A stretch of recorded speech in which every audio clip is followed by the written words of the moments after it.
Advantage, advantage of LLP, LLP के advantage, memory technique है, CFO LED के सामने नहीं बैठते, ठीक है, तो सीएफओ एलईडी पहली एडवांटेज, ऑर्गेनाइज्ड है and operates on the basis of an agreement. क्यों है ये एडवांटेज? ये एडवांटेज इसलिए है क्योंकि कंपनीज के पास ये एडवांटेज नहीं होती है। ये एडवांटेज इसके पास होती है पार्टनरशिप, तो पार्टनरशिप से ये फीचर लिया गया है। क्या है फीचर?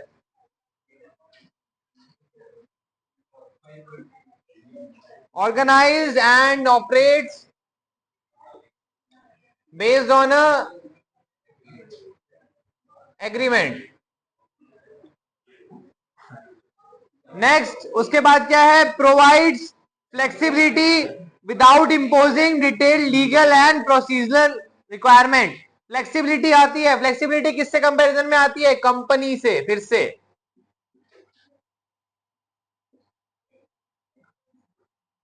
फ्लेक्सिबिलिटी, देन उसके बाद next point, easy to form, ठीक है, बहुत इजी है बनाना। एग्रीमेंट बनाओ, सबका साइन करवाओ, स्टेटमेंट लिखवाओ, रजिस्टर करवा लो। जो पार्टनरशिप का रजिस्ट्रेशन का प्रोसेस है ना, समवट सिमिलर है इनका भी, ठीक है, बस ई डॉक्यूमेंट्स यहाँ पे लगते हैं। ई डॉक्यूमेंट्स की रिक्वायरमेंट रहती है, वही सेम डॉक्यूमेंट्स को आप ई डॉक्यूमेंट्स बना सकते हो, ठीक है, रीडेबल होने चाहिए बस। उसके बाद क्या दिया हुआ है? All partners enjoy limited liability, ये कंपनी से आ गया फीचर।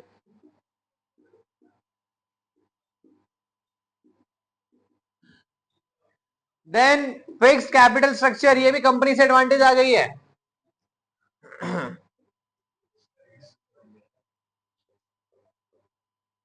क्या क्या?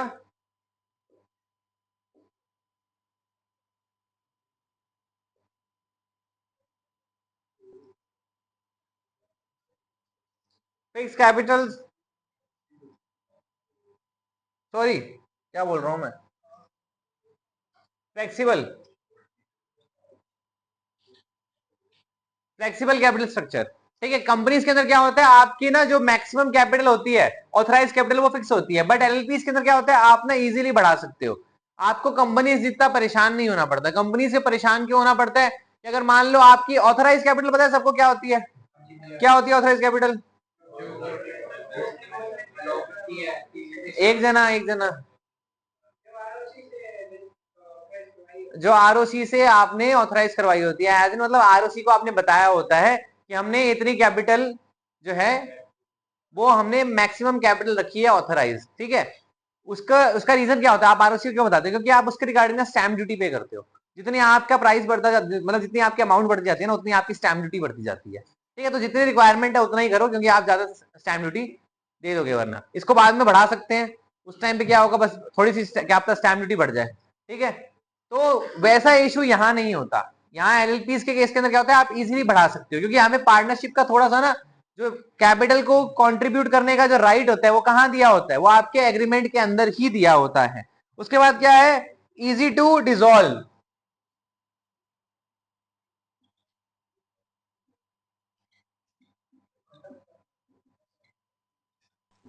कंपेरेटिवली क्या है ये? इजी टू डिसॉल्व है। क्यों क्यों इजी टू डिसॉल्व है?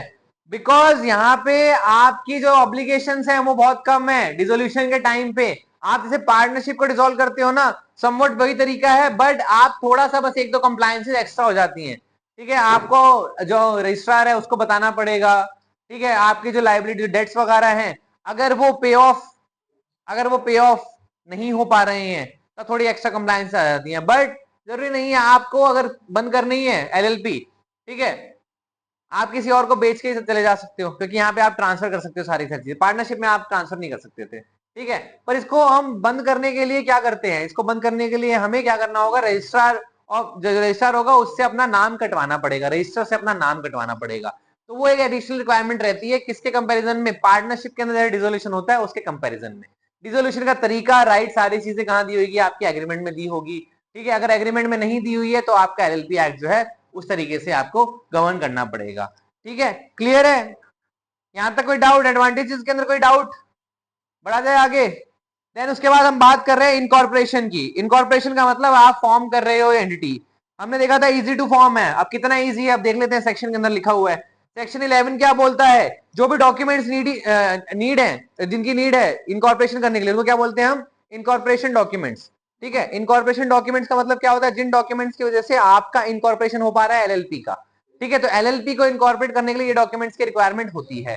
तो क्या है रिक्वायरमेंट, देखो सबसे पहले तो 2 और मोर पर्सन मिलके ही इनकॉर्पोरेट कर सकते हैं, और एग्रीमेंट होगा वो एटलीस्ट 2 और मोर पर्सन के बीच में ही होगा। तो जो आपका एग्रीमेंट है वो एक रिक्वायरमेंट है, आपका एक स्टेटमेंट देना होता है वो भी एक रिक्वायरमेंट। तो हम देखते हैं अभी क्या क्या दिया हुआ है। ठीक है, for LP to be incorporated 2 or more person associated for carrying on a legal business with a view to profit shall subscribe their names to an incorporation document। incorporation document आपका क्या हो सकता है, एग्रीमेंट हो सकता है। ठीक है, उसके बाद क्या दिया हुआ है, the incorporation document shall be filed in such manner and with such fees as may be prescribed with the registrar of the state. Registrar of the state का मतलब क्या है, उस पर्टिकुलर स्टेट के अंदर जो भी रजिस्ट्रार है फॉल कर रहा है। ठीक है, आपके ऊपर जो भी एप्लीकेबल है उस रजिस्ट्रार की बात हो रही है। ठीक है, in which the registered office of the LLP is situated. ठीक है, आपके ऑफिस रजिस्टर्ड ऑफिस के बेसिस के ऊपर देखा जाएगा कि रजिस्ट्रार का ऑफिस कौन सा आपके ऊपर एप्लीकेबल होगा। ठीक है, वहां पे आपको एक फीस देनी पड़ेगी, आपको प्रिस्क्राइब जो फॉर्मेट होगा उसके अंदर आपको डॉक्यूमेंट्स फाइल करने पड़ेंगे, और आपको उसके साथ में अपने इनकॉर्पोरेशन डॉक्यूमेंट्स फाइल करने होंगे। उसके बाद आपका इनकॉर्पोरेशन का प्रोसेस स्टार्ट हो जाएगा। ठीक है, बेसिकली आप इनकॉर्पोरेट कर रहे हो तो आप रजिस्ट्रार के थ्रू ही कर रहे हो, आपने अलग से एग्रीमेंट साइन कर लिया, आपने डॉक्यूमेंट्स प्रिपेयर कर लिए हैं। ठीक है, अब आप जाके फाइलिंग करने का काम करना शुरू करने वाले हो, तो उसके लिए क्या करना पड़ेगा, आपको फीस देनी पड़ेगी, आपको एक सर्टेन डॉक्यूमेंट जो फॉर्मेट होगा वो फिल करना पड़ेगा। तो वो भी क्या है, पार्ट ऑफ इनकॉर्पोरेशन बन जाता है, इसलिए वो चीज भी मेंशन है। उसके बाद देखो नीचे दिया हुआ है सी पॉइंट के अंदर statement to be filed. Statement कौन सा स्टेटमेंट है, ये जो हमने स्टेटमेंट फाइल किया था ना रजिस्ट्रार के टाइम, सॉरी पार्टनरशिप के टाइम रजिस्टर करने गए थे हम रजिस्ट्रार के पास में, तो हमने एक स्टेटमेंट लिखा था, उसके ऊपर डिटेल्स लिखी थी, क्या क्या डिटेल्स हमने प्रोवाइड की थी, उनकी एक लिस्ट थी। ठीक है, ये वो लिस्ट है एक तरीके से। ठीक है, अब देखो सबसे पहले स्टेटमेंट के अंदर क्या क्या आएगा, वो एक प्रिस्क्राइब्ड फॉर्म होगा, उसके अंदर आपको साथ में अटैच करना होगा, क्या अटैच करना होगा, इनकॉर्पोरेशन डॉक्यूमेंट अटैच करना होगा। ठीक है, तो ये जो आपका जो स्टेटमेंट्स वगैरह होते हैं ये कौन फॉर्म करता है, या तो ये आपका एडवोकेट फॉर्म कर सकता है, सीएस कर सकता है, चार्टर्ड अकाउंटेंट सीए कर सकता है। ठीक है, या फिर कॉस्ट अकाउंटिंग वाला जो पर्सन होता है कॉस्ट अकाउंटेंट वो कर सकता है। ठीक है, क्यों कर सकता है, क्योंकि ये फॉर्मेशन ऑफ एलएलपीज के अंदर ये ऑलरेडी क्या होते हैं, एंगेज होते हैं। यहाँ पे बेसिकली इन्होंने क्या किया है, इन्होंने तुम्हारा एक वो सीए बनने की एक मोटिवेशन बना दिया कि तुम इनकॉर्पोरेट भी करवाते हो एंटिटीज को, कंपनीज को, एलएलपीज को इनकॉर्पोरेट भी करवाते हो। ठीक है, तो एक तुम्हारी एक मोटिवेशन ऐड कर दी इन्होंने एक पॉइंट के अंदर, लिखना जरूरी नहीं था बट कर दिया है। ठीक है, कोई इशू नहीं है इसके अंदर। हाँ, ठीक है, देन उसके बाद क्या दिया हुआ है, by anyone who subscribes his name to the incorporation document. ठीक है, कौन कर सकता है, कोई भी ऐसा इंसान ये स्टेटमेंट फाइल कर सकता है जो इंसान बेसिकली सब्सक्राइब कर चुका है इनकॉर्पोरेशन डॉक्यूमेंट को। इनकॉर्पोरेशन डॉक्यूमेंट मतलब जो एग्रीमेंट है आपका, उसको इसने सब्सक्राइब कर रखा होना चाहिए, जो भी इंसान फाइल करेगा। उसके बाद क्या दिया हुआ है, that all the requirements of the act and the rules made thereunder have been complied with. इस स्टेटमेंट का मतलब ही यही है कि आप उसमें ये बता रहे हो कि सारे के सारे रूल्स को हमने फॉलो कर लिया है, सारे के सारे रिक्वायरमेंट्स हमने फुलफिल कर ली है। ठीक है, और इसके बाद में जो नेक्स्ट सेंटेंस है ना वो इसका कंटिन्यूएशन है, जो पिछला सेंटेंस है ना उसका कंटिन्यूएशन है। ठीक है, कंटिन्यूएशन क्या है, in respect of incorporation and the matter precedent and incidental thereto. ये जो आपने रूल्स वगैरह फॉलो किए हैं और जो आपने चीजें जो प्रिस्क्राइब थी वो फॉलो किए, वो किसके रिगार्डिंग है, वो इनकॉर्पोरेशन के रिगार्डिंग है। ठीक है, वो इनकॉर्पोरेशन ऑफ द एलएलपी के रिगार्डिंग है। तो इन दोनों सेंटेंस को साथ में पढ़ोगे तब समझ आएंगे, अदरवाइज दोनों सेपरेटली समझ नहीं आएंगे। ठीक है, अब देखो इनकॉर्पोरेशन के डॉक्यूमेंट्स की लिस्ट दी हुई है, लिस्ट के अंदर क्या दिया हुआ है, हाँ जो फॉर्म है, पहला तो फॉर्म दिया हुआ है कि फॉर्म जो प्रिस्क्राइब्ड है उसके अंदर आपको फाइलिंग करनी होगी। उसके बाद क्या दिया हुआ है कि state the name of the LLP, जो भी नेम है, नेम के रिगार्डिंग अपने पूरा डिस्कशन करेंगे अभी कैसे नेम डिसाइड होता है, तो पर आपको जो भी डिसाइडेड नेम है वो लिखना होगा। देन उसके बाद में क्या दिया हुआ है, proposed business of the LLP, क्या बिजनेस करने वाले हो वो लिखना होगा। Then address of the registered office, जो भी रजिस्टर्ड ऑफिस का एड्रेस होगा वो लिखना होगा। Name and address of each of the person, जो भी इसको सब्सक्राइब कर चुके हैं, एज इन जो भी आपके पार्टनर्स बन रहे हैं उनका नेम और उनके एड्रेसेस आएंगे। देन उसके बाद क्या आएगा, name and address of the person जो डेजिग्नेटेड पार्टनर बनेंगे उनको भी अलग से आपको लिखना पड़ेगा। ठीक है, उसके बाद में सच अदर इंफॉर्मेशन जो कि आप प्रोवाइड करना चाह रहे हो या फिर आपको प्रिस्क्राइबली आपको प्रोवाइड करनी पड़ेगी एज पर द फॉर्म या फिर as per the rules and regulation. कोई सेपरेट इंफॉर्मेशन अगर आपसे मांग ली जाए तो वो भी आपको देनी पड़ेगी।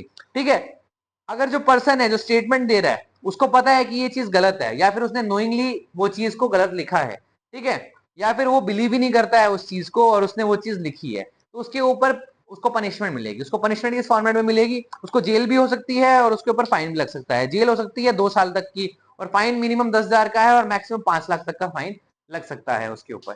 ठीक है, तो गलत इन्फॉर्मेशन मत दो जानबूझ के। ठीक है, अगर नहीं पता तो मत लिखो, अगर गलत पता है और तुम्हें पता नहीं थी ये चीज गलत थी तो शायद तुम बच जाओ। ठीक है, बट तुम्हें पता है डेफिनेटली कि ये इन्फॉर्मेशन गलत है तो वो चीज ना लिखो, ज्यादा बेटर है। अगर पता लग गया तो फिर तुम्हें फाइन देना पड़ेगा और जेल भी हो सकती है।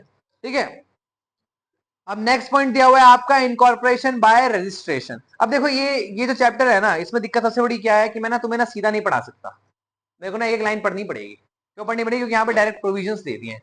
ठीक है, डायरेक्ट प्रोविजंस दे दिए, इस वजह से तुम्हें हो सकता है घर वापस जाके सेंटेंसेस ना समझ आए, स्ट्रक्चर ना समझ आए। तो मैं ट्राई कर रहा हूँ कि एक एक सेंटेंस को समरी में मैं बता दूं, ठीक है, सो दैट कि घर जाके तुम्हें इशू ना आए इसको पढ़ने में।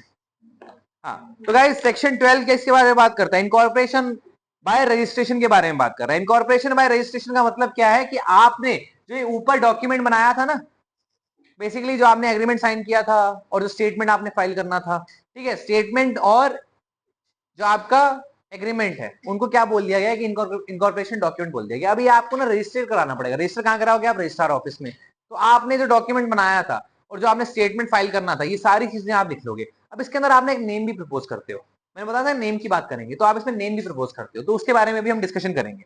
तो सबसे पहले क्या दिया हुआ है कि registrar shall incorporate the documents unless unless उसको लग रहा है कि कुछ गलत लिखा हुआ है या कुछ गलती से लिख दिया है या कुछ चेंज करने की जरूरत है।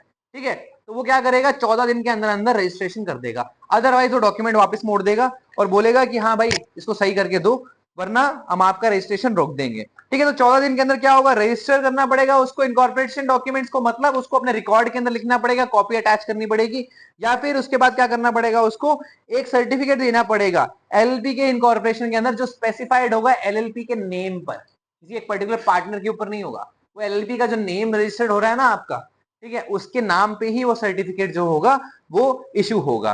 ठीक है, अब देखो इसके साथ में आपने क्या दिया होगा, रजिस्ट्रार को आपने एक स्टेटमेंट दिया होगा। ठीक है, जो स्टेटमेंट है वो आप डिलीवर कर रहे हो तो ये मान के चल रहे हैं रजिस्ट्रार कि आपने सारी कंप्लायंसेस कर ली है, आपने सब चीजें, सारे रूल्स जो हैं वो फुलफिल कर लिए हैं, वो बस एक बार क्रॉस चेक कर रहा है, उसमें कोई इंफॉर्मेशन गलत नहीं दी गई है। ठीक है, वो रजिस्ट्रार की रिस्पॉन्सिबिलिटी नहीं है चेक करना, रजिस्ट्रार की रिस्पॉन्सिबिलिटी है कि आगे उसके पास जो इन्फॉर्मेशन आ गई है उसको वो रजिस्टर करेगा। ठीक है, एक बार चेक करके कि सारी चीजें सही से फाइल्ड है कि नहीं है।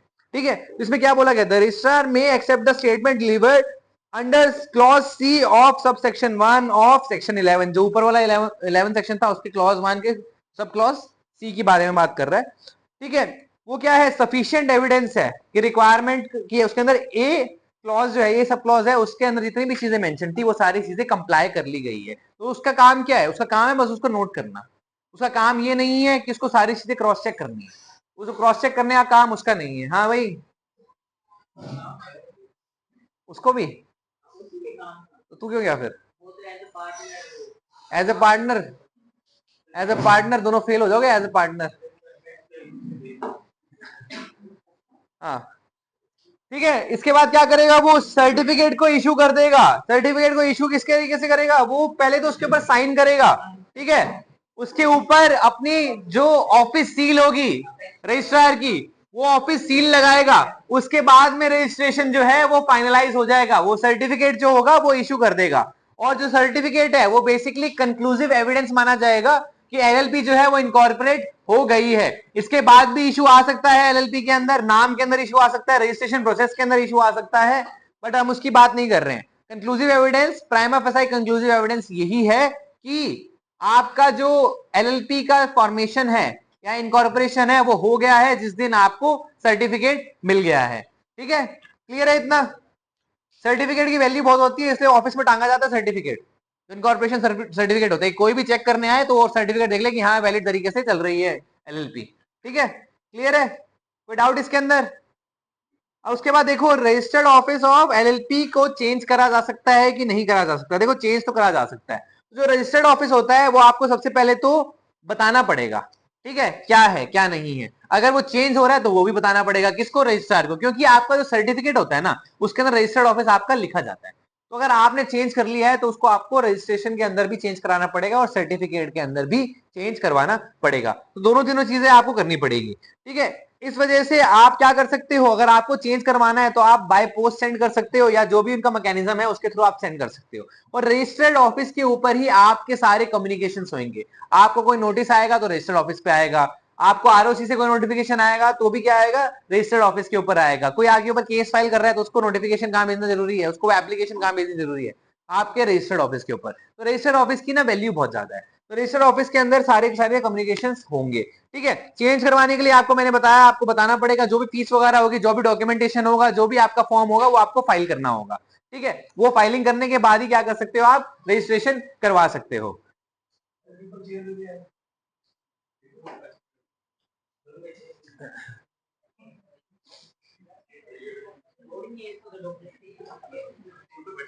क्या बोल दिया डॉक्टर ने, सही है ये? अच्छा, मैं फायदा उठा रहा है तू। गद्दी का अंदर ही है तो वो लाया कर ना।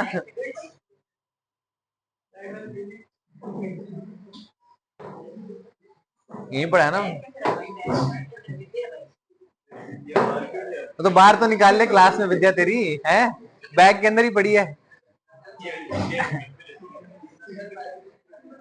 हाँ, तो गाइज अगर आपने कोई भी प्रोविजन जो है, गाइज शांत शांत, तो जो आपका कोई भी प्रोविजन जो है, जो आपका एप्लीकेबल था और आपने फॉलो नहीं किया रजिस्टर्ड ऑफिस के रिगार्डिंग, मतलब आपने चेंज करना था और आपने टाइमली चेंज नहीं किया, जो रिक्वायर्ड टाइम था उसके अंदर आपने चेंज नहीं किया है, तो आपको ईच डे के डिले के ऊपर 500 रुपए का फाइन देना होगा। क्या हो गया आलिन? 500 रुपए का फाइन देना होगा, और वो अप टू 50,000 रुपए होगा। ठीक है, 50,000 रुपए का मतलब आप मैक्सिमम लिमिट 50,000 है। अगर आपने 2-3 साल तक डिले कर दिया चेंज करवाने में तो आपको मैक्सिमम 50,000 रुपए फाइन देना होगा। ठीक है, पर डे के हिसाब से आपका 500 रुपए फाइन लगता जाएगा, 50,000 तब जब ऐड हो जाएगा तब तक। ठीक है, क्लियर है? कोई डाउट इसके अंदर? इफेक्ट्स ऑफ रजिस्ट्रेशन 4 पॉइंट दिए हुए हैं तुम्हारे इसके अंदर सर्कल के अंदर ही, वो एक बार देख लो क्या दिए हुए हैं कि रजिस्ट्रेशन का जो आपके इफेक्ट्स है ना पार्टनरशिप के, ऑलमोस्ट सिमिलर इफेक्ट है। ये क्या इफेक्ट है, देखो, स्यू कर सकते हो आप किसी को और कोई आपको भी स्यू कर सकता है। उसके बाद हाँ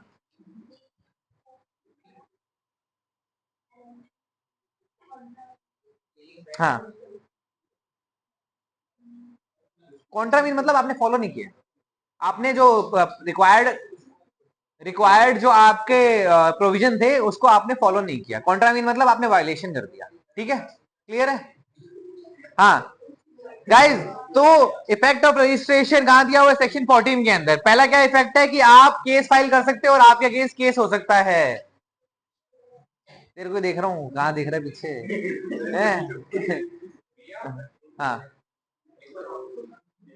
क्या सेक्शन 14? कॉन्ट्रावीन का मतलब आपने वायोलेशन कर दिया है लॉ का, ये देख लो, फॉलो ना करना, वायोलेशन कर देना। ठीक है, हाँ गाइस, तो सेक्शन, अरे क्या हो गया, इधर आ जा तू यार, आ जा इधर, आ जा, बहुत देर होगी तेरे को, आजा आजा आजा आजा आजा, बस नहीं बस नहीं, 2 मिनट नहीं, आजा आजा, हाँ हाँ उठा ले उठा ले।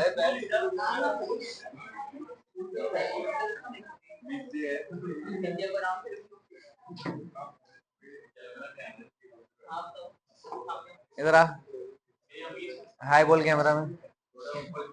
हाँ, अब यहाँ बैठ जा, यहाँ बैठ जा। हाँ हाँ, तो गाइस अब सेक्शन 14 की बात कर रहे हैं हम, इफेक्ट ऑफ रजिस्ट्रेशन की बात कर रहे हैं। रजिस्ट्रेशन का क्या इफेक्ट होगा, सबसे पहले तो आप सू कर सकते हो। क्या हो गया, तुम्हें बैठना है आगे?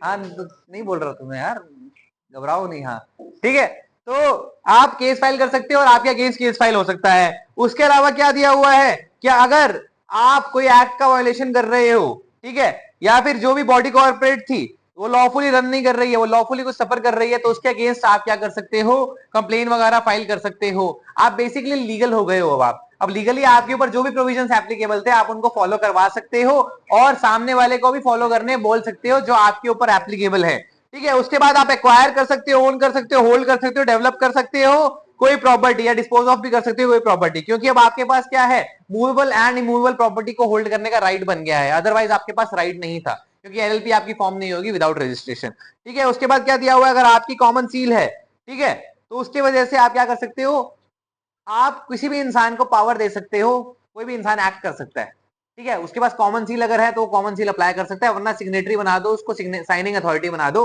साइनिंग अथॉरिटी बना के भी आप किसी भी इंसान के थ्रू एक्ट करवा सकते हो, जरूरी नहीं है कि कोई एक ही इंसान हो, ठीक है। क्लियर है, आगे बढ़ा जाए।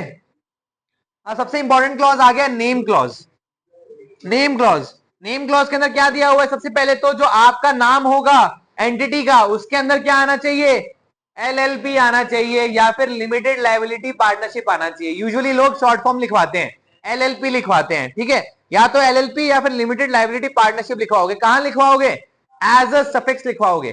सफिक्स का मतलब क्या होता है, जो आपका नाम था उसके बाद में, ठीक है, उसके एंड में लिखवाओगे, ठीक है। प्रीफिक्स का मतलब पहले, सफिक्स का मतलब बाद में, ठीक है। क्लियर है, एज अ सफिक्स आप उसको यूज करोगे, एलएलपी को लिखो, आपको नाम के अंदर लिखना कंपलसरी है, ठीक है। उसके अलावा देखो, आपका नाम कुछ भी हो सकता है। कुछ चीजें जो ऐसी दी हुई है जो सेंट्रल गवर्नमेंट को ऑफेंसिव लग रही हैं, वो चीजें आप नहीं लिख सकते हो नाम के अंदर, या फिर आप मिसरिप्रेजेंटेशन नहीं कर सकते हो नाम के थ्रू। आप जैसे कोई ऐसा वर्ड नहीं लिख सकते हो जिसकी वजह से ऐसा ऐसा फील हो सामने वाले को कि ये गवर्नमेंट का पार्ट है, ठीक है। गवर्नमेंट का पार्ट का क्या क्या मतलब हो गया कि स्टेट ऑफ राजस्थान जैसे नहीं लिख सकते आप अपने बिजनेस के अंदर, क्योंकि उससे क्या रिफ्लेक्ट हो रहा है कि स्टेट ऑफ राजस्थान इस बिजनेस का या तो पार्ट है या फिर स्टेट ऑफ राजस्थान ही क्या है, रन कर रही है, ठीक है, इस बिजनेस को, ठीक है। तो आप ऐसी चीजें नहीं लिख सकते हो। उसकी एक लिस्ट है, सेपरेट लिस्ट है, जो कि अनडिजायरेबल है। देखो 2 पॉइंट लिखे हुए हैं, अनडिजायरेबल है या फिर टू नियरली रिजेंबल्स अदर जो पार्टनरशिप्स हैं, अदर पार्टनरशिप्स हैं उससे ज्यादा बहुत नियर है। एज इन मतलब ऐसे लिख दिया कि आलिन छाबड़ा एल एल एन को एलएलपी, ठीक है, ये लिख दिया, ठीक है।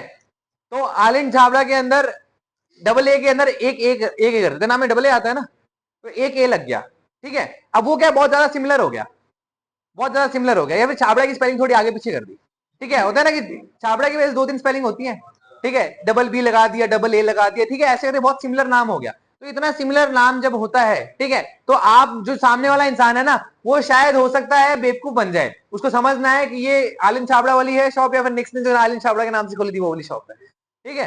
तो ये चीज आपको कंफ्यूज कर सकती है। इस वजह से नाम के अंदर क्लियर कट डिस्टिंक्शन होना चाहिए, और नाम आपको नहीं मिलते हैं अगर आप इतना क्लोज नाम लेते हो। गलती से आपको मिल भी जाए तो आपको नाम चेंज करना पड़ सकता है, आपके अगेंस्ट लीगल रिक्वायरमेंट्स होती हैं, वो लीगल जो लीगल कॉन्सिक्वेंसेज हैं वो आपको फेस करने पड़ेंगे। क्या लीगल कॉन्सिक्वेंस होते हैं, आपको प्रॉफिट शायद देने पड़ जाए, आपको हो सकता है इंटेलेक्चुअल प्रॉपर्टी के लिए जितने भी राइट्स है वो वायलेट हुए हैं, और इस वजह से आपको और कंपनसेशन भी देना पड़ जाए, ठीक है। तो या तो आप सेम नाम बोलोगे कि नहीं होना चाहिए, या फिर आप बोलोगे कोई ट्रेडमार्क रजिस्टर्ड है किसी एक कंपनी का या किसी एक फर्म का या फिर किसी एक इंडिविजुअल का भी, तो उस ट्रेडमार्क के अगेंस्ट आप नहीं जा सकते और वो सेम नाम नहीं रख सकते हो, ठीक है। जरूरी नहीं है कि आपने एक एलएलपी बनाई है तो आप कंपनी का नाम रख सकते हो, नहीं जरूरी नहीं है। उन्होंने रजिस्ट्रेशन करवा रखा है ना, तो आप कंपनी का नाम भी एलएलपी के नाम से नहीं लगा सकते हो। क्यों, क्योंकि उससे ये फील होगा कि ये जो पर्टिकुलर कंपनी थी इसी की ये एलएलपी है, तो वो भी क्या हो जाएगा, मिसरिप्रेजेंटेशन हो जाएगा। तो मिसरिप्रेजेंटेशन ना हो इसलिए नेम क्लॉज जो है वो बहुत ज्यादा इंपॉर्टेंट हो जाता है, ठीक है।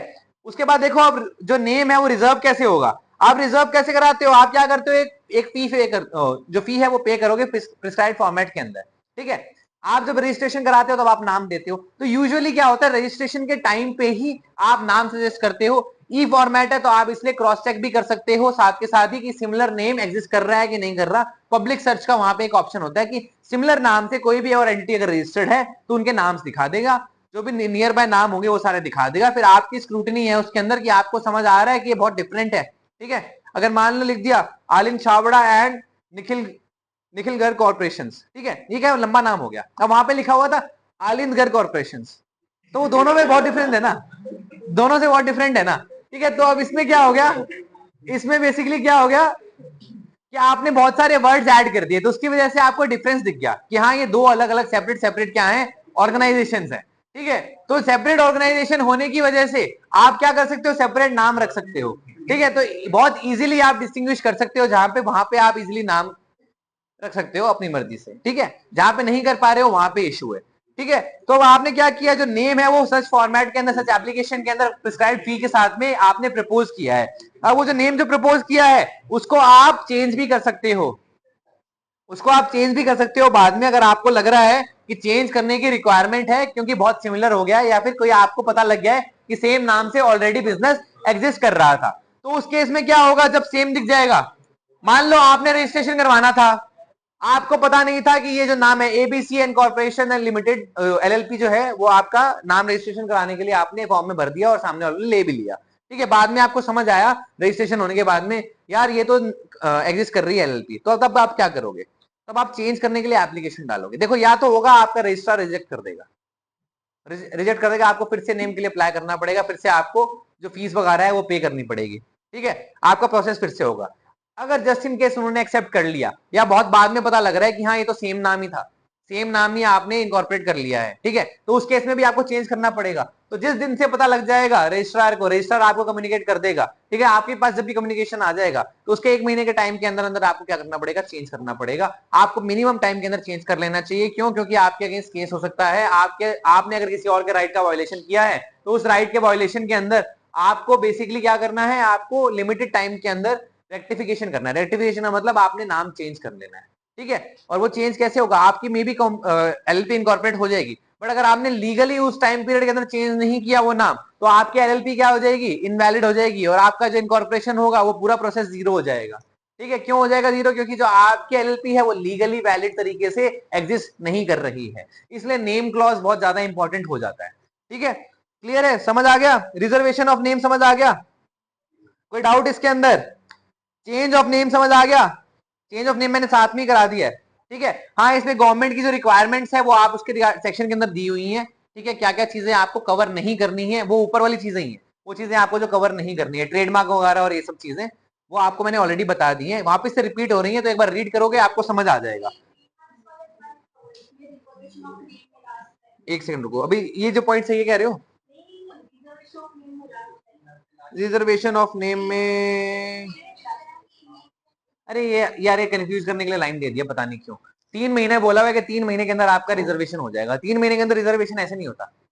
एक्चुअली क्या होता है, 3 महीने का टाइम पीरियड मिलता है आपको, उसके बीच में सामने वाला अगर उसको लगता है कि आपके नाम से सिमिलर नेम जो है वो इन्होंने दे दिया है, तो उस केस में आप क्या करोगे, उस केस में आप ऑब्जेक्शन फाइल करते हो कि आपने सेम नाम डाल दिया, हटा लो इसको इनकॉर्पोरेशन होने से पहले। तो 3 महीने के लिए रिजर्व होने का मतलब क्या होता है कि 3 महीने तक वो एक्चुअली अभी तक आपको नाम मिला नहीं है, वो बस रिजर्व होकर रह गया है, ठीक है। बट इन्होंने जिस तरीके से लिखा हुआ है ना वो कंफ्यूज करेगा तुम्हें लगा कि हाँ नाम रिजर्व हो गया, अब नाम मिल जाएगा, नहीं।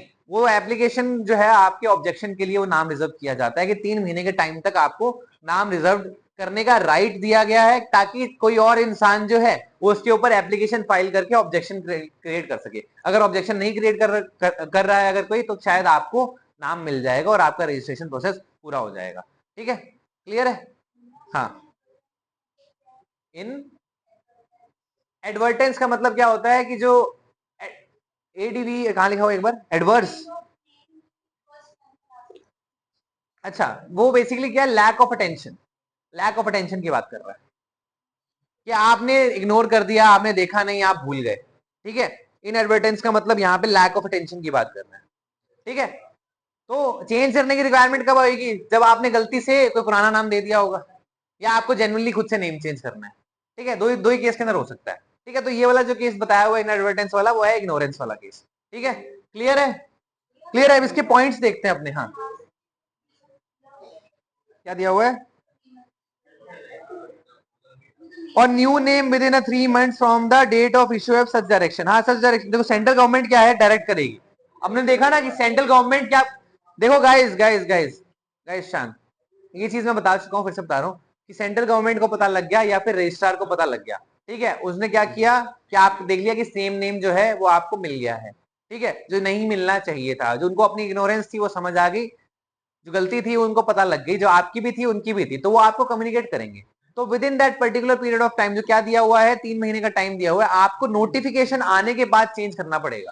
कि आपको जब नोटिफाई कर दिया उसके बाद में आपको चेंज करना पड़ेगा, ये चीज क्या चेंज करना पड़ेगा, आपको अपना नाम चेंज करना पड़ेगा। तो जरूरी नहीं आप 3 महीने के अंदर कर पाओ, पर आपको एटलीस्ट प्रोसेस स्टार्ट करना है, आपको एप्लीकेशन तो डाल ही देनी है, ठीक है। क्योंकि एप्लीकेशन डालने के 3 महीने बाद तक का तो टाइम मिलता है ऑलरेडी, कि आपको रजिस्ट्रेशन का जो रजिस्ट्रेशन के लिए केवल कोई और ऑब्जेक्शन अगर क्रिएट कर रहा है, कोई और उस नाम के रिगार्डिंग ऑब्जेक्शन डाल रहा है, तो उसके लिए 3 महीने का टाइम मिलता है already.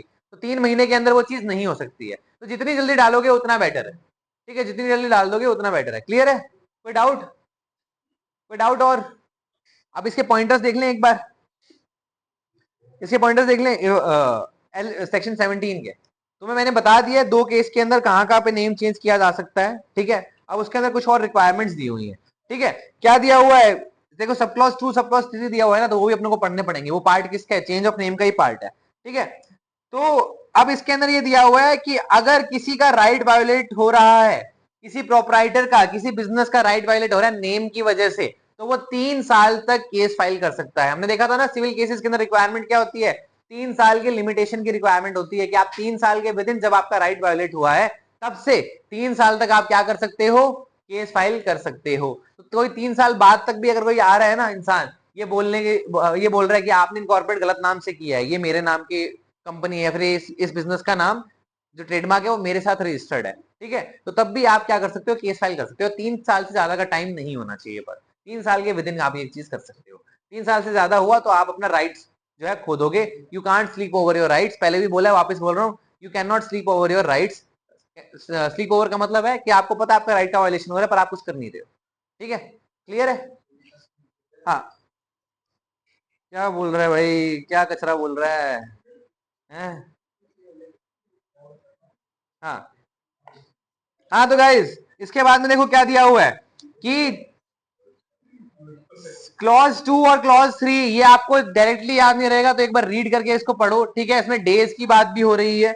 Where LLP change its name or obtains a new name under subsection 1, it shall within the period of 15 days from the date of such change give notice to change to the registrar। आपने नाम change कर लिया, registrar को तो बता दो अब, ठीक है। कितने दिन के अंदर बताना है, 15 दिन के अंदर बताना है। Along with the order of the central government, जो ऑर्डर आया था सेंट्रल गवर्नमेंट का चेंज करने के रिगार्डिंग, उसको साथ में अटैच करके देना है, ठीक है। Who shall carry out necessary changes in the certificate of incorporation within 30 days of such change in the certificate of incorporation, such LLP shall change its name in the LLP agreement। देखो registrar ने क्या किया, आपने 15 दिन के अंदर notify कर दिया। रजिस्ट्रार का काम क्या है, चेंज करेगा वो रजिस्ट्रेशन के अंदर, रजिस्ट्रेशन के उसने चेंज कर दिया। रजिस्ट्रेशन चेंज करने का मतलब क्या है, आपके इनकॉर्पोरेशन डॉक्यूमेंट्स के अंदर भी आपको चेंज करना पड़ेगा, क्योंकि आपके सर्टिफिकेट के अंदर चेंज हो गया। तो आपको 30 दिन के अंदर अंदर जो आपका एग्रीमेंट था, जो इनकॉर्पोरेशन डॉक्यूमेंट्स थे, उसके अंदर भी आपको चेंज करना पड़ेगा, ठीक है। वो रिक्वायरमेंट किसके, वो ऑब्लिगेशन किसके, वो आपकी है, क्योंकि इनकॉर्पोरेशन डॉक्यूमेंट किसके हैं, आपके। वो रजिस्ट्रार चेंज नहीं करेगा। रजिस्ट्रार को बोला आपने नाम चेंज कर दो, उसने कर दिया। आपने सर्टिफिकेट दिखा दिया, सर्टिफिकेट के अंदर नाम उसने चेंज करके दे दिया। उसका काम क्या है, अपने रजिस्टर के अंदर नाम चेंज करना और सर्टिफिकेट के अंदर नाम चेंज करना। इनकॉर्पोरेशन डॉक्यूमेंट्स के अंदर नाम चेंज करने की रिक्वायरमेंट किसकी है, जिसने इनकॉर्पोरेशन डॉक्यूमेंट्स पे साइन किया हुआ है, जो एग्रीमेंट को जिसने फॉर्म किया है, ठीक है। किसकी रिक्वायरमेंट हो गई, बेसिकली पार्टनर्स की रिक्वायरमेंट हो गई, वो पार्टनर्स को चेंज करना पड़ेगा, ठीक है। नेक्स्ट पॉइंट देखो, if the LLP is in default in complying with any direction given under subsection 1, the central government shall allot a new name. अगर आपने फिर भी दिक्कत कर दी, आपने फिर भी गलती कर दी, तो सेंट्रल गवर्नमेंट क्या करेगी, यार यार तुमसे नहीं हो पाएगा। तो उस टाइम पे क्या बोलेगी सेंट्रल गवर्नमेंट, जेपी तुमसे ना हो पाएगा, अब हम नाम खुद से देंगे। अब खुद से वो कोई भी कचरा सा नाम दे देंगे जो आपके बिजनेस से शायद रिलेटेड भी ना हो, ठीक है, पर आपको वो मानना पड़ेगा, क्योंकि आपने 2 बार गलती कर दी है नाम निकलवाने में। तो यूजुअली क्या होता है, जब आप फॉर्म्स होते हैं ना, उसके अंदर आप ना एक से ज्यादा नाम प्रपोज करते हो। एक से ज्यादा नाम क्यों प्रपोज करते हो, कि अगर ये नहीं मिला तो ये दे देना, ठीक है। क्योंकि आपको बार बार फॉर्म फाइल करने के अंदर भी फीस जाती है। फॉर्म फाइल करने के अंदर अगर आप फीस दे रहे हो और 2 बार दे रहे हो, तो मतलब आपकी काफी सारी फीस वेस्ट हो जाएगी। उसके बाद भी गवर्नमेंट क्या कर रही है, अपने खुद से नाम दे देती है। तो खुद से नाम ना दे गवर्नमेंट, तो आप मल्टीपल नेम सजेस्ट करते हो। मल्टीपल नेम सजेस्ट आप इसलिए करते हो क्योंकि अगर एक नाम नहीं मिल रहा है तो दूसरा मिल जाए, दूसरा नहीं मिल रहा तो शायद तीसरा मिल जाए, ठीक है। इसलिए मल्टीपल नेम जो है वो दिए जाते हैं, ठीक है। जो भी अवेलेबल हो वो हमें प्रोवाइड करवा देना, ठीक है। क्लियर है, क्लियर हो गया ये ना, ये चीज क्लियर हो गई। सेंट्रल गवर्नमेंट क्या करेगी, अलॉट कर देगी, ठीक है। अब वो जो अलॉटमेंट होगा न्यू नेम का, उसको भी आपको ओल्ड नेम से रिप्लेस करना पड़ेगा हर जगह। रजिस्ट्रार को बताओ, रजिस्ट्रार चेंज करेगा, रजिस्ट्रार चेंज करेगा, आपको फिर इनकॉर्पोरेशन डॉक्यूमेंट के अंदर भी उसको चेंज करना पड़ेगा, और आपका सर्टिफिकेट जो होगा इनकॉर्पोरेशन के रिगार्डिंग उसके अंदर भी वो चीज चेंज हो जाएगी, ठीक है। क्लियर है। अब देखो आपका लास्ट टॉपिक है जो है डिफरेंस, और सबसे इंपॉर्टेंट टॉपिक है ये, ठीक है। आपका डिफरेंस किस किस से देखा जाएगा, आपका डिफरेंस देखा जाएगा पार्टनरशिप से एंड कंपनी के साथ में, ठीक है। अच्छा कुछ लिखा ही नहीं। हाँ गाइस, तो सबसे पहले हम देखेंगे पार्टनरशिप फर्म के साथ में डिफरेंस। किसी को बीएमएससी कोर्स के बारे में पता है क्या, बीएमएससी क्या होता है, बीएमएससी? अरे भारतीय माता नहीं है। हिंदी का कोर्स नहीं है, मेडिकल साइंस का कोर्स है ये। ठीक है, बैचलर्स इन मेडिकल साइंस। ठीक है, बीएससी होता है bachelor in science, medical science में बीएमएससी बोल देते हैं। ठीक है, तो बीएमएससी के अंदर आप क्या पढ़ोगे, किसके बारे में पढ़ोगे, मेडिसिन के बारे में पढ़ोगे एंड डिजीज के बारे में पढ़ोगे, बीमारियां और उनकी दवाइयों के बारे में पढ़ोगे। ठीक है, क्या हो गया,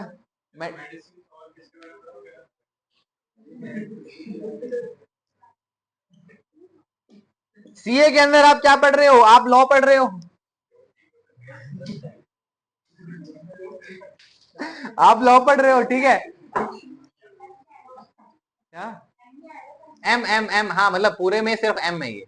ठीक है, मेन पार्ट कैपिटल एम है, यहाँ पे डी आएगा। ठीक है, बीएमएससी का बीएमएससी पूरा हो जाएगा, सी ए पूरा हो जाएगा, लॉ का एल आ जाएगा।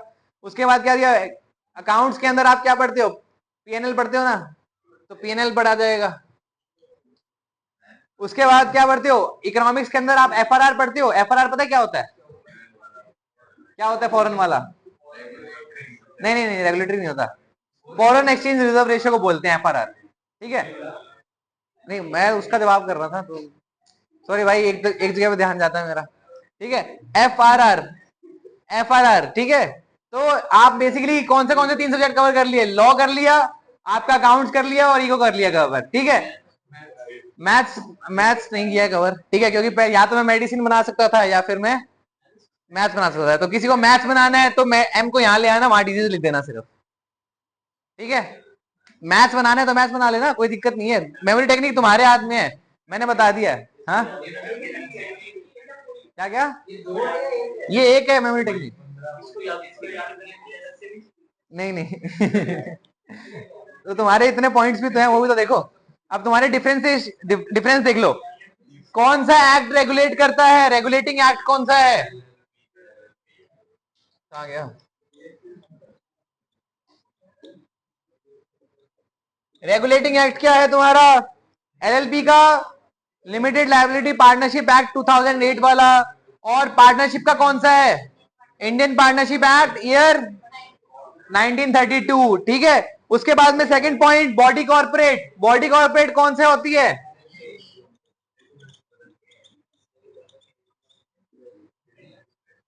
सेपरेट लीगल एंटिटी कौन होती है,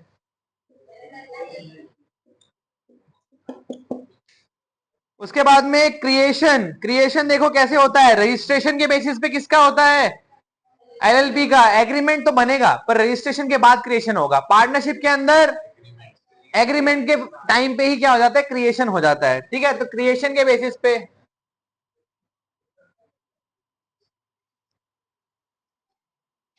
हाँ, देन उसके बाद क्या दिया हुआ है, रजिस्ट्रेशन कंपलसरी किसके अंदर होता है, एलएलपी में।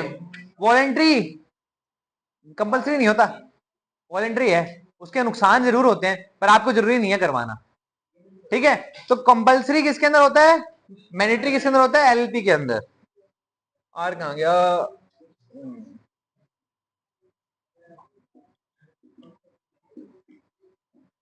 परपेचुअल सक्सेशन किसके अंदर होता है,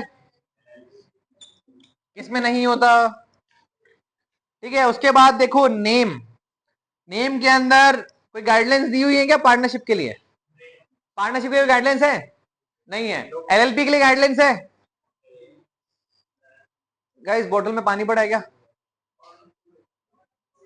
बॉटल कहाँ है, बॉटल बॉटल बॉटल, अब बेशर्मो बॉटल ही गायब कर लिया। अच्छा यार बर्थडे आ गया, सॉरी भाई पानी गिर गया। हाँ हाँ गाइस क्या पढ़ा था, हाँ नेम क्लॉज के अंदर देखो गाइडलाइंस किसके अंदर दी हुई है, गाइडलाइंस एलएलपी के रिगार्डिंग दी हुई है। पार्टनरशिप के रिगार्डिंग गाइडलाइंस दी हुई है क्या, नहीं दी हुई। नेक्स्ट पॉइंट, लाइबिलिटी लिमिटेड किसके अंदर होती है, एलएलपी के अंदर होती है। पार्टनरशिप में लिमिटेड होती है क्या, then mutual agency, mutual agency के अंदर डिफरेंस बताया था। म्यूचुअल एजेंसी जो एक्चुअल सेंस में किसमें एग्जिस्ट करती है, पार्टनरशिप में एग्जिस्ट करती है। ठीक है। एलएलपी के साथ में आपकी म्यूचुअल एजेंसी होती है, आपके अदर पार्टनर्स के साथ में नहीं होती है। तो म्यूचुअल एजेंसी अगर आप देख रहे हो एलएलपी के पर्सपेक्टिव से, तो पार्टनर्स की एलएलपी के साथ में है, ठीक है। बट पार्टनरशिप के अंदर सारे पार्टनर्स की आपस में होती है।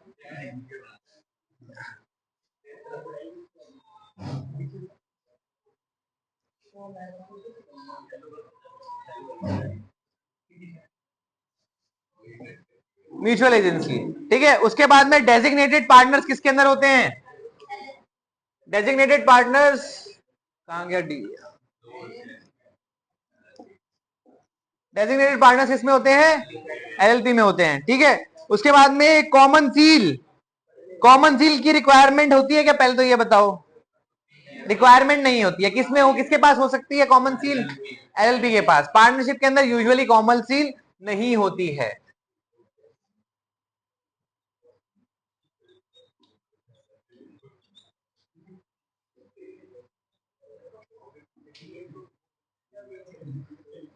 हाँ, उसके बाद में लीगल कंप्लायंसेस, लीगल कंप्लायंसेस पहले बताओ ज्यादा किसके अंदर होती है?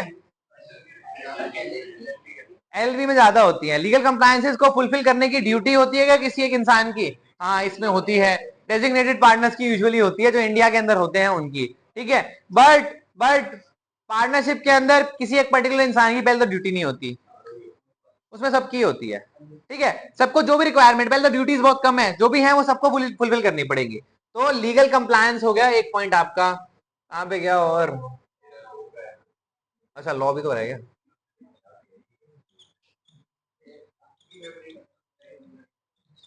भाई बोर्ड पे बहुत कुछ लिखना पड़ रहा है यार। हाँ, 15-15 पॉइंट है, 16-16 पॉइंट है। हाँ, उस एनुअल फाइलिंग ऑफ, एक मिनट रुक जाओ, ये point soon low. Annual filing of documents, annual filing of documents के अंदर तुम्हारे डॉक्यूमेंट्स की लिस्ट दे दी है जो आपको फाइल करनी होती है, ठीक है। एनुअल स्टेटमेंट ऑफ अकाउंट्स का मतलब क्या है? एक फॉर्म आता है, उसके अंदर आप अपने अकाउंट्स को अपलोड कर देते हो। अकाउंट्स के स्टेटमेंट मतलब बैलेंस शीट वगैरह, पीएनएल वगैरह सारी चीजें आप क्या करते हो, उसमें अपलोड कर देते हो, और वो पूरा का पूरा फॉर्म सबमिट हो जाता है, ठीक है। आप एक्सेल शीट में यूजुअली आप उसके अंदर सबमिट करते हो फॉर्म को, ठीक है। उसके बाद क्या दिया हुआ है? Statement of solvency. Statement of solvency basically आपका बैलेंस शीट का एक्सटेंशन होता है। बैलेंस शीट का एक्सटेंशन क्यों होता है? क्योंकि ये बताता है कि आपके जो एलएलपी है वो सॉल्वेंट है कि नहीं है। सॉल्वेंट का मतलब कितनी इंसॉल्वेंसी से वो दूर है, ठीक है। आप कितनी कमाइयां कर पा रहे हो, ठीक है, कितने डेट्स आप पे कर सकते हो। उसके बाद क्या दिया हुआ है? Annual returns. Annual returns with the registration of LLP every year. Registration of LLP, आपका देखो रजिस्ट्रेशन होता है, वो बेसिकली आपका एक सर्टिफिकेशन है। रजिस्ट्रेशन क्या हो सकता है? कैंसिल भी हो सकता है। अगर आपने गलत तरीके से रजिस्ट्रेशन किया है तो आपको हर साल याद दिलाना पड़ता है कि नहीं, रजिस्ट्रेशन क्या है, सही है, और ये हमारा एनुअल जो प्रॉफिट्स है वो भी हम साथ में बता रहे हैं, ठीक है। पार्टनरशिप के अंदर एज सच कोई रिक्वायरमेंट नहीं होती है। हाँ, आप खुद से रिक्वायरमेंट बना सकते हो। ऑडिटिंग ऑडिटिंग के रिगार्डिंग कोई रिक्वायरमेंट आपने बनानी है तो आप खुद से ऐड कर सकते हो अपने एग्रीमेंट के अंदर, बट अलग से आपकी कोई रिक्वायरमेंट होती नहीं है, ठीक है।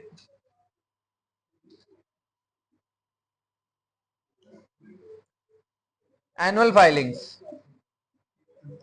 नेक्स्ट क्या है? Foreign partners. फॉरेन पार्टनर्स किसमें हो सकते हैं? पार्टनरशिप में नहीं हो सकते। क्यों नहीं हो सकते? क्या? अच्छा, लॉ ने लिखा है इसलिए हो सकते। उसमें बेशर्मो, उसमें ये लिखा है कि सिर्फ इंडियन सिटीजन के ऊपर एप्लीकेबल है वो। एक बात नहीं है, एक बात नहीं है, रीजन नहीं है, इसके नंबर नहीं मिलेंगे मेरे। मैं तो इग्नोर कर दूंगा, पर वहां नंबर नहीं मिलेंगे, ठीक है। उसके बाद क्या है? Minor as a partner. Minor as a partner किसमें हो सकता है? एलएलपी में हो सकता है क्या? एलएलपी में नहीं हो सकता। एलएलपी क्यों नहीं हो सकता?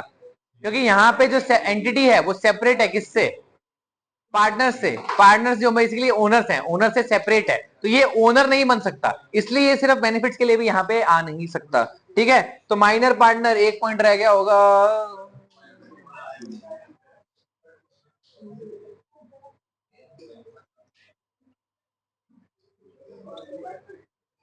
ठीक है, क्लियर है ये पॉइंट? सारे डिफरेंसेस समझ आ गए? डिफरेंसेस अच्छे से एकदम याद कर लेना सारे पॉइंटर्स। क्यों? क्योंकि इस पे डायरेक्ट क्वेश्चंस आते ही आते हैं, दोनों में से एक डिफरेंस तो पक्का आ जाएगा, ठीक है। नेक्स्ट जो है वो डिफरेंस किसके साथ है? कंपनी के साथ में है। ये इरेज कर दूं? सबने लिख लिया?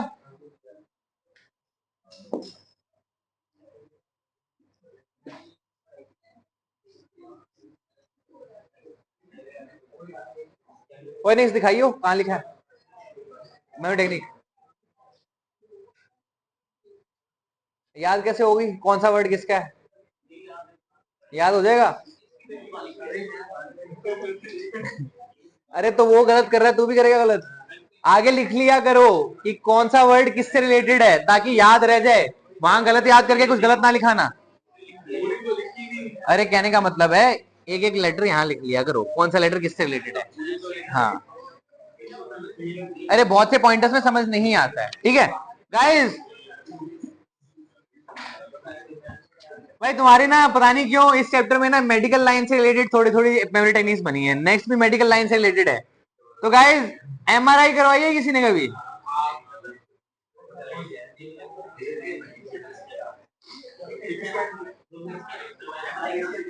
गाइस मैंने जितनी बार भी एमआरआई करवाई है ना, मतलब कमर की, पैर की, ठीक है, तो जो भी इंजरीज थी उनकी एमआरआई कराई है ना, तो डॉक्टर को पहले से ही पता होता है कि क्या हुआ है। वो बस एमआरआई इसलिए करवाता है, क्यों? उसको पता है तुम्हारे पास पैसे हैं फालतू के, तुम लगा सकते हो तो लगा लो और श्योर हो जाओ। उसको पता है, वो खुद तो श्योर है, वो तुम्हारी श्योरिटी के लिए बस क्या करता है, तुमसे पैसे लगवा लेता है, और तुम चुपचाप लगा भी देते हो क्योंकि तुम्हें डर रहता है कि हाँ भाई क्या पता कुछ और आ जाए, एक होप होती है। पर ठीक है, अब एमआरआई होती है जो हमेशा नाम की होती है, ठीक है, एमआरआई तो थी नाम की, ठीक है। भाई भी मैंने ये एक्चुअली मैंने दवाई लेते लेते बनाई थी तो मेरे को याद आया, ठीक है। डॉक्टर ने कहा दवाई ले लो बस, डॉक्टर ने कहा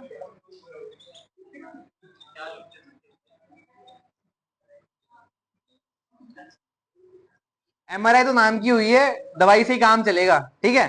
तो आपकी आपके जो कीवर्ड्स है वो है एमआरआई, नेम, नेम पूरा का पूरा है, ठीक है, DNML, ठीक है।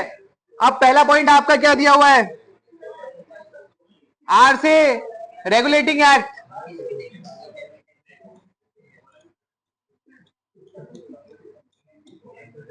कंपनीज का रेगुलेटिंग एक्ट कौन सा है?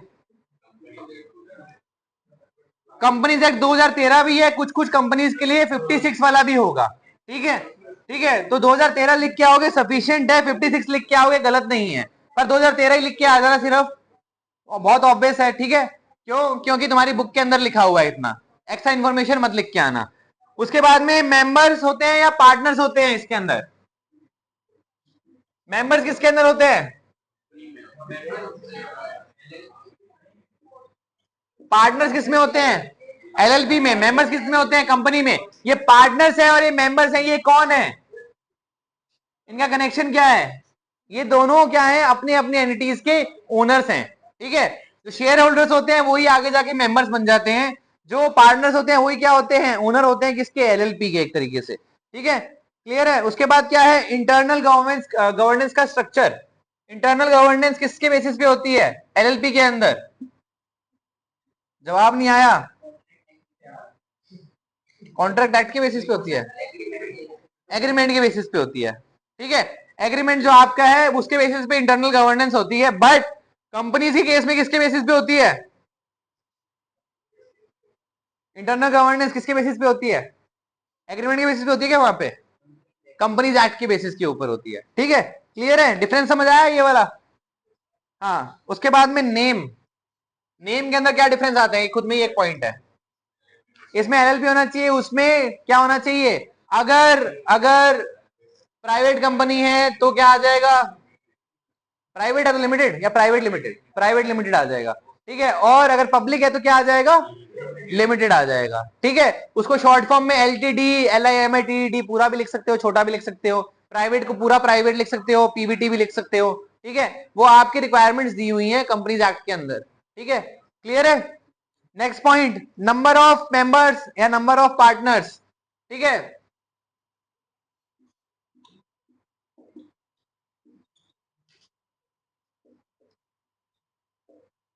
एलएलपी में बताओ भाई, नंबर ऑफ मेंबर्स कितने होने चाहिए मिनिमम, मैक्सिमम? डेजिग्नेटेड पार्टनर कितने होने चाहिए? उसमें से कितने इंडियन रेजिडेंट होने चाहिए? एक एटलीस्ट होना चाहिए इंडियन रेजिडेंट, ठीक है। अब कंपनीज में आ जाओ, कंपनीज के अंदर 1% कंपनी मिनिमम मैक्सिमम 1 ही होता है, प्राइवेट के अंदर मिनिमम मैक्सिमम 200, पब्लिक मैक्सिमम। अब डायरेक्टर्स पे आ जाओ, 1% कंपनी एक की दो, डायरेक्टर एक की दो, 1% कंपनी एक। श्योर हो, श्योर हो, श्योर हो? तुम्हारे इसमें लिखा हुआ है क्या किताब में? तो मत लिख के आना, दिमाग मत लगाना, ठीक है? वहां पे नॉमिनल वॉमिनल की रिक्वायरमेंट पड़ जाएगी, कुछ कैटेगरीज के अंदर 2 भी होता है, कुछ के अंदर 1 भी होता है, ठीक है? पर मिनिमम 1 में बहुत बार काम चल जाता है। 2 होता है, 2 होता है, नो डाउट 2 होता है, गलत बात नहीं है, 2 भी होता है, ठीक है? बट लिख के मत आना, जरूरी नहीं है तुम्हारे लिए लिखना है, ठीक है? बट आपको बताना है डायरेक्टर्स प्राइवेट कंपनी का और पब्लिक का। प्राइवेट के अंदर, पब्लिक के अंदर 3 होते हैं, ठीक है? क्लियर है? आगे बढ़ा जाए। नेक्स्ट क्या है? Liability of member, liability of members या फिर पार्टनर्स। लिमिटेड तो होती है, देखो क्या क्राइटेरिया लिमिटेशन का?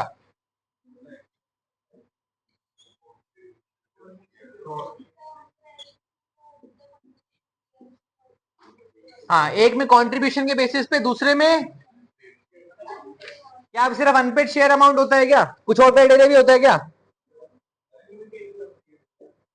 हाँ, 4 कैटेगरीज होती हैं। 4 होती है कि 3 होती है तुम्हारे? हाँ देखो, एक तो होती है लिमिटेड बाय शेयर्स, दूसरा होता है लिमिटेड बाय गारंटी, ठीक है? दूसरा होता है लिमिटेड बाय गारंटी, तीसरा होता है आपका अनलिमिटेड। चौथा क्राइटेरिया होता है नहीं होता, हमको देखना पड़ेगा एक बार। होता तो है शायद, मेरे को याद नहीं आ रहा। नहीं, 3 ही होते हैं मेजरली, चौथा भी शायद है, बट ठीक है, देख के बता दूंगा मैं।